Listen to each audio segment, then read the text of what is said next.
6-0 and the change of South Asia's power dynamics. But ये शुरू कहाँ से हुआ? Pahalgam attack and then India's strikes on Pakistan. ये एक मुकम्मल डिजिटल दौर की जंग थी जहां गोली और मिसाइल्स के साथ खबर, वीडियो और सोशल मीडिया पोस्ट भी हथियार बन चुके थे। It was मार्का-ए हक that changed the narrative. मगर न्यूज़ रूम्स के लिए ये पहली दफ़ा नहीं था। For some, this was just another conflict. अंदाजा था कि कुछ ना कुछ तो वो करने वाले हैं। और कुछ के लिए ये पहली बार था।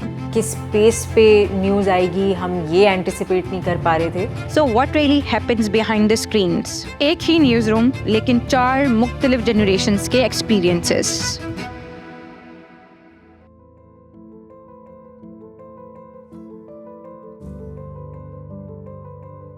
इस डिजिटल दौर में असल में जंगें सिर्फ मैदान में नहीं लड़ी जाती बल्कि नैरेटिव व मालूमात के महाज पर फैसला कुन जंग होती है। इसीलिए मई 25 में पाकिस्तान का भारत से होने वाला मार्का माजी की तमाम जंगों से, जैसे मैंने आपसे अर्ज़ किया, बिल्कुल मुख्तलिफ रहा।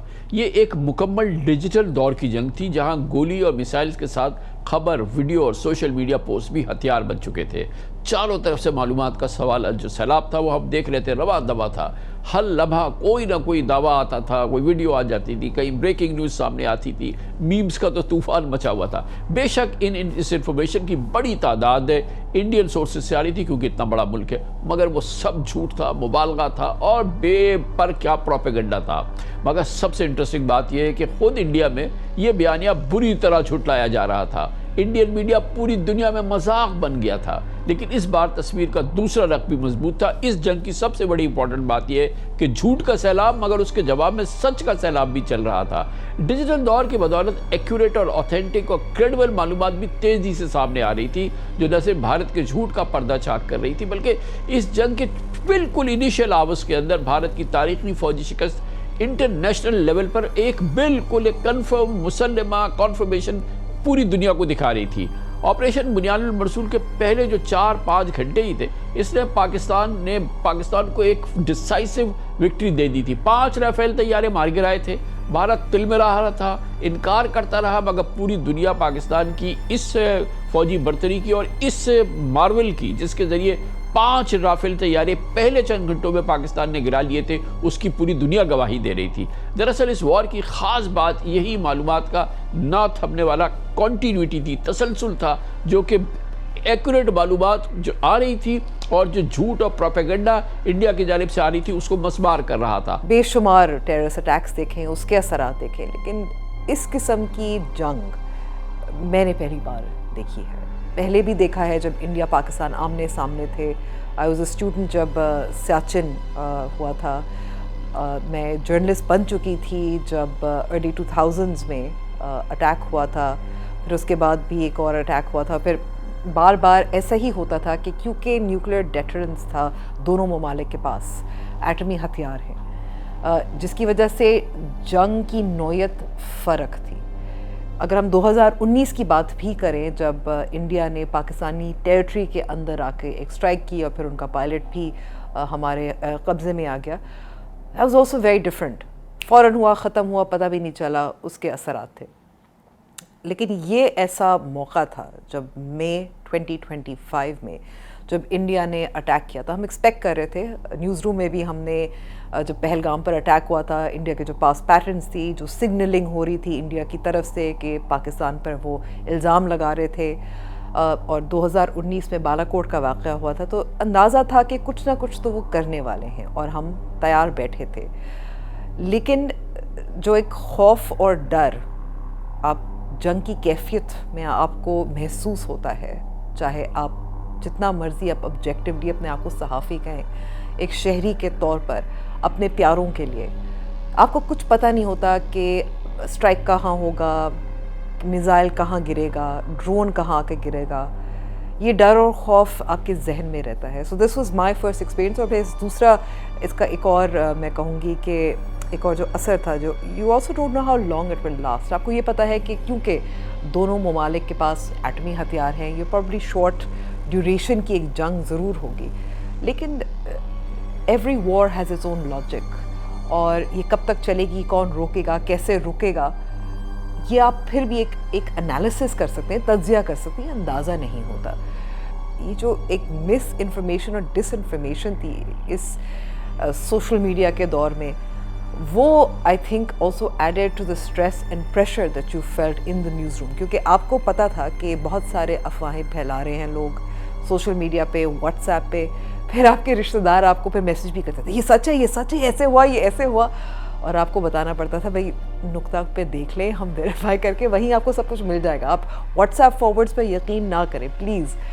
To be honest, I have never covered any war because ज़ाहिर है हमारी जनरेशन की, ये जो हमारे जनरेशन के जर्नलिस्ट हैं उनके लिए पहला ऐसा इवेंट था कि जो वो कवर कर रहे थे, जिसमें बहुत सारी ज़ाहिर प्रोटोकॉल्स नहीं बनी हुई थी, किस स्पेस पे न्यूज़ आएगी हम ये एंटिसिपेट नहीं कर पा रहे थे।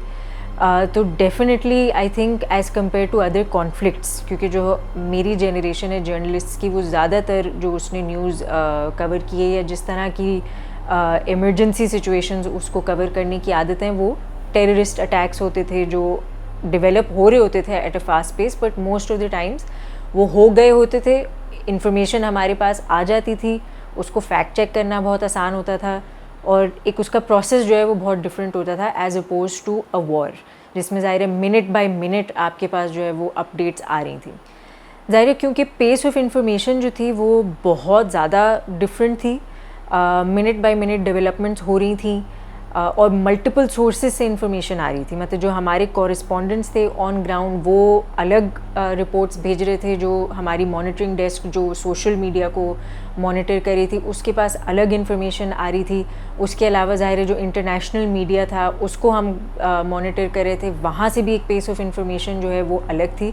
तो हम मल्टीपल सोर्सेज ऑफ इंफॉर्मेशन से जो है वो हैंडल कर रहे थे, इंफॉर्मेशन न्यूज़ गैदर कर रहे थे, और साथ ही साथ उसको हम फैक्ट चेक करते जा रहे थे, जिसका भी हमारे पास बहुत लिमिटेड टाइम था।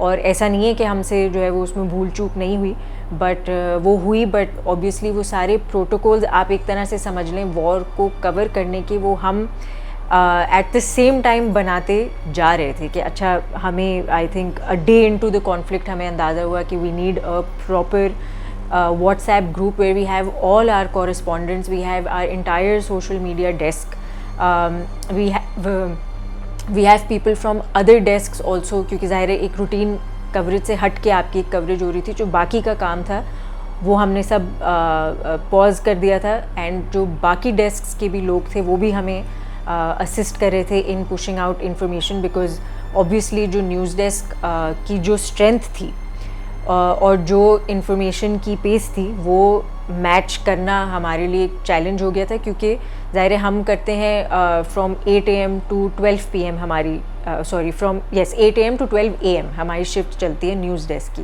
And there is different people coming in at different hours completing their 8-hour shifts, and ज़ाहिर है फिर वो लॉग ऑफ कर जाते हैं। But this was a moment where obviously the news wasn't going down, मतलब अगर रात हो गई है तो रात का मतलब अब ये नहीं है कि ख़बर नहीं आएगी, जो रूटीन में होता है।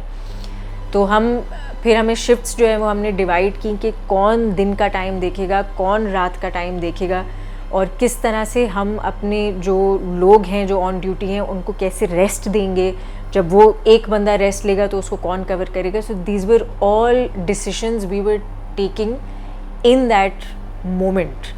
तो in that sense I would say I have never covered an event like this before. Definitely covered conflicts, but this was something different. अगर आपको ये वीडियो पसंद आ रही है तो अभी सब्सक्राइब करें। ओके, मैंने तो कभी ये सोचा भी नहीं था कि द मोमेंट मैं न्यूज़ रूम के अंदर एंटर होऊंगा उसके चंद सालों में ही मुझे एक वॉर देखने को मिलेगी। That would add up to my experience, because नहीं होता नॉर्मली आपको इस तरह से न्यूज़ नहीं मिल रही होती जिस तरह से आपको वॉर टाइम पे मिल रही होती है।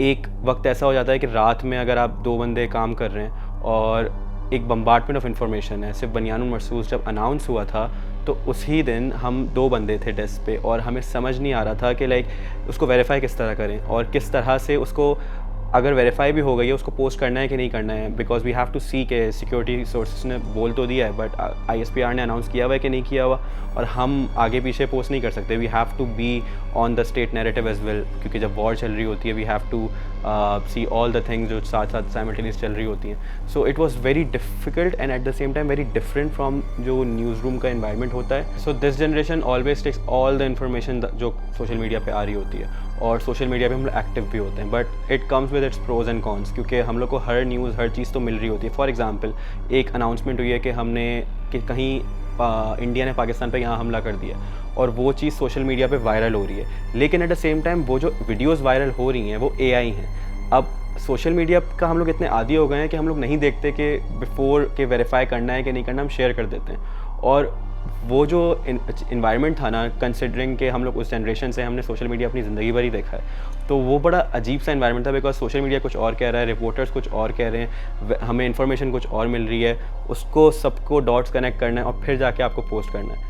मेरा तो ये था कि फ़र्स्ट एक्सपीरियंस था, मैं बहुत हाइप अप हुआ था. मेरा तो ये था कि जो भी न्यूज़ आ रही है हम लोग उसको फर्स्ट पोस्ट कर देते हैं, तो ताकि वी गेट मोर पीपल एंड हम लोग लोगों को ज़्यादा से ज़्यादा लोगों को बता सकें कि क्या चल रहा है वॉर के अंदर. लेकिन फिर मुझे पता चला कि नहीं, we have different people with different like abundant of experiences, और उनकी डिफरेंट चीज़ें थी. तो वो उस एक्सपीरियंस से सीखने को मिल रहा था कि नहीं, you need to be cautious, इस जगह पे आपको कॉशन लेना है, इस जगह पे आपको ये चीज़ करनी है.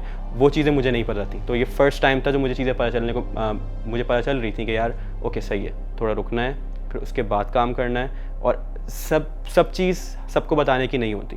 सो you have to be precise, और यू हैव टू सी कि यार ये चीज़ बतानी है या ये चीज़ बतानी है, लेकिन इसको किस तरह बताना है वो ही बहुत मैटर करता है.